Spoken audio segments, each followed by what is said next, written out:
Everyone, আশা করছি সবাই ভালো আছেন। সো আমরা যারা নতুন ফেসবুক অ্যাডস শিখি, আমাদের সব থেকে বড় কনসার্নের জায়গা হচ্ছে ফেসবুক অ্যাডস টার্গেটিং। আমরা এইটা ভাবি যে আমরা ভালো টার্গেটিং করতে পারলে ভালো সেল বের করতে পারবো। সো কথাটা আসলে ভুল না, আপনি অবশ্যই ভালো টার্গেটিং করতে পারলে ভালো সেল বের করতে পারবেন, কিন্তু এর মানে এই না যে টার্গেটিংয়ের কোনো মুখস্থ সূত্র আছে।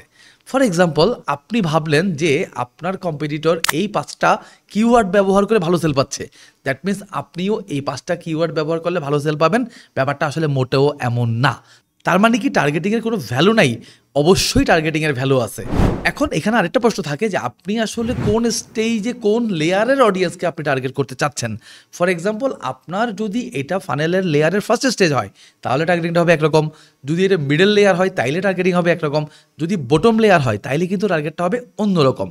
সো আমরা যদি আরও একটু ইন ডিটেলে বোঝার চেষ্টা করি তাহলে আমরা একটু বুঝবো যে কত ধরনের টার্গেটিং আসলে ফেসবুকে হতে পারে।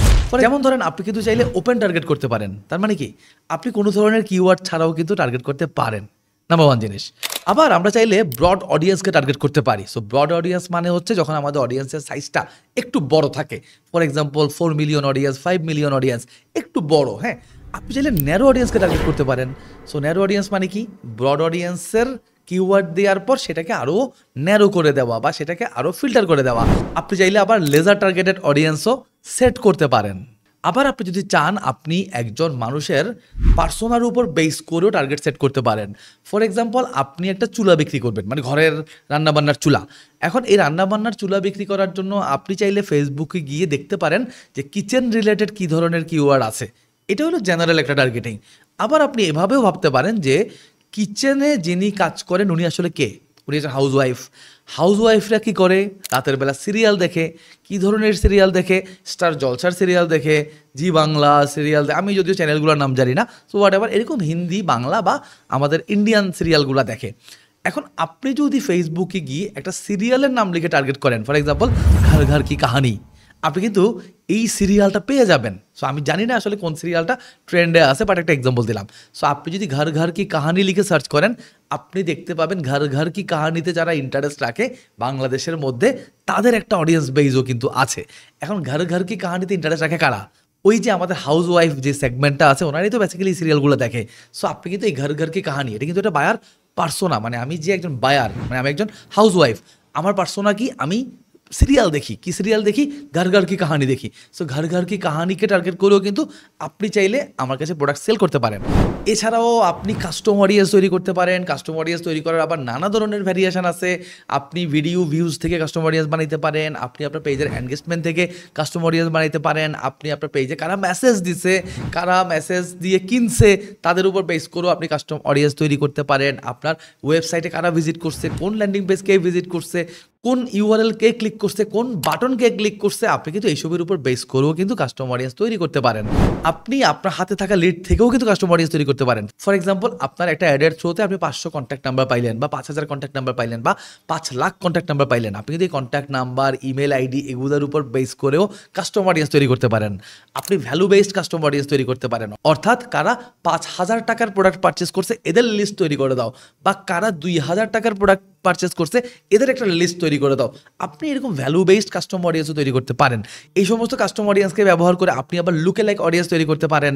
আপনি অ্যাডভান্টেজ প্লাস ক্যাম্পেইন করার জন্য কাস্টমার সেগমেন্টেশন পার্ট থেকেও কাস্টম অডিয়েন্স তৈরি করতে পারেন। আপনি অ্যাডভান্টেজ প্লাস অডিয়েন্স তৈরি করতে পারেন। আপনার নিজেরই যদি 2টা পেজ থাকে, আপনি চাইলে আপনার একটা পেজের অডিয়েন্সকে কাস্টম করে আপনার আরেকটা পেজের জন্যও ব্যবহার করতে পারেন।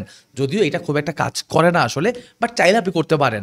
সো পয়েন্ট হচ্ছে, অডিয়েন্স নিয়ে কথা বলতে গেলে আসলে শত রকমভাবে অডিয়েন্স তৈরি করা সম্ভব। এখন ফ্যাক্ট হচ্ছে আপনি আসলে কোনটা নিয়ে কাজ করবেন। সো দিন শেষে আমি আবারও ওই আমাদের এই ভিডিওর স্টার্টিংয়ে যেটা বলতেছিলাম সেখানে ফিরে যেতে চাই, যে আপনি যদি মিন করেন বা আপনি যদি ফিল করেন যে অডিয়েন্স তৈরি করতে পারাটাই বা টার্গেটিং করতে পারাটাই আসলে ফেসবুক অ্যাডসে সব কিছু, বা উনি ভালো টার্গেটিং করে আমি ভালো টার্গেটিং করি না, বা উনি ভালো টার্গেটিং করে আমি ভালো টার্গেটিং করি না, ব্যাপারটা আসলে এমন না।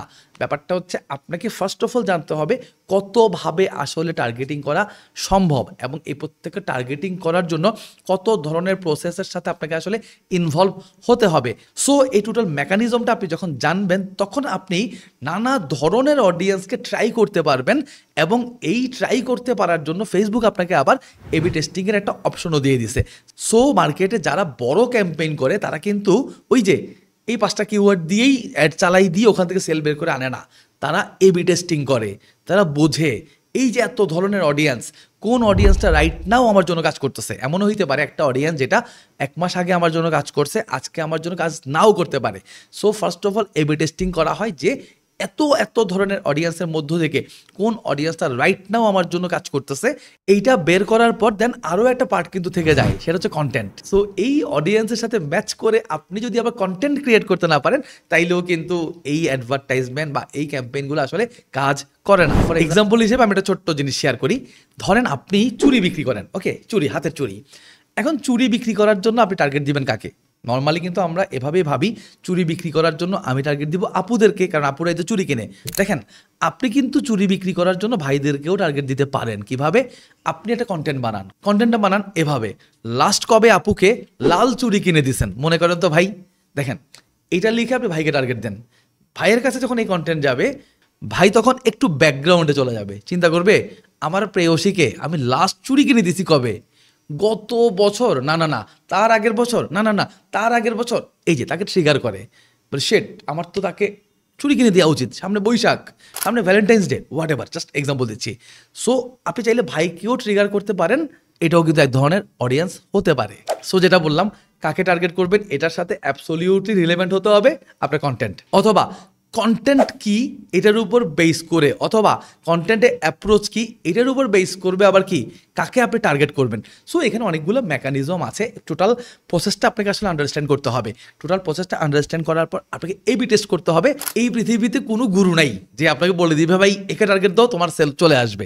সো এই পৃথিবীতে আসলে এমন কোনো মার্কেটার আপনি পাবেন না যিনি আপনাকে মুখস্থ বলে দিতে পারবে যে ভাই একে টার্গেট দাও এ তোমার প্রোডাক্ট কিনবে। No no no, never.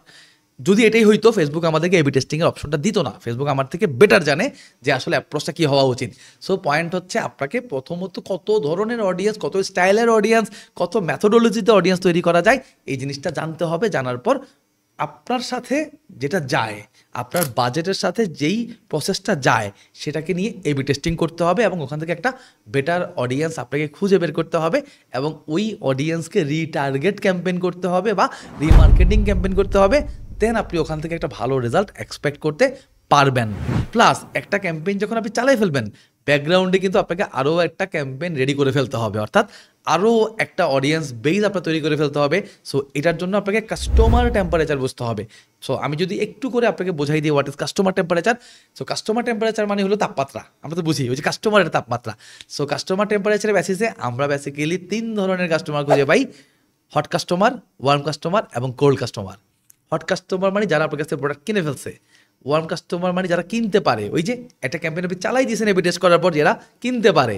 So আপনাকে যেটা করতে হবে ব্যাকগ্রাউন্ডে এসে ওই যে কোল্ড কাস্টমারের কথা বলতেছিলাম, 3 নম্বর কাস্টমারটা।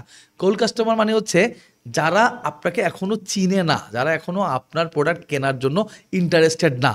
আপনাকে ব্যাকগ্রাউন্ডে, কারণ আমি যে ক্যাম্পেইনটা এখন চালাচ্ছি এটা কিন্তু একটা স্টেজে গিয়ে 1 মাস 2 মাস 5 মাস পর এটা কিন্তু আর ভালো কাজ করবে না। সো আমাকে ব্যাকগ্রাউন্ডে কিন্তু আরও একটা অডিয়েন্স বেসকে ওয়ার্ম করে ফেলতে হবে যারা আমাকে চেনা শুরু করবে নতুন করে এবং আমার কাছ থেকে প্রোডাক্ট পারচেস করতে ইন্টারেস্টেড ফিল করবে। সো এটা হচ্ছে একটা মেকানিজম, এটা হচ্ছে একটা প্রসেস যেটা আসলে একটা ভিডিওতে বলে কখনোই বোঝানো সম্ভব না। সো আপনি যদি এই জিনিসগুলো খুব প্রপার ওয়েতে শিখতে চান, আমাদের কিন্তু মেটা মার্কেটিংয়ের উপর একটা ভেরি অ্যাডভান্স কোর্স আছে আমাদের লার্নিং মেটের ওয়েবসাইটেই। সো আপনি ভিজিট করতে পারেন আমাদের লার্নিং মেটের ওয়েবসাইটে, উপরে নিচে কোথাও লিঙ্ক বাটন সব কিছু পেয়ে যাবেন। সো শেখার যেহেতু শেষ নাই, লার্নিং চাইলে করতে পারেন আমাদের সাথে। সো লার্নিং মেট ফ্যামিলিতে আপনাকে অ্যাডভান্স ওয়েলকাম, জয়েন করে ফেলুন আমাদের most advance Facebook marketing master class এই কোর্সটাতে, আর শুরু করতে পারেন আমার সাথে আপনার ফেসবুক অ্যাডসের নতুন একটা জার্নি।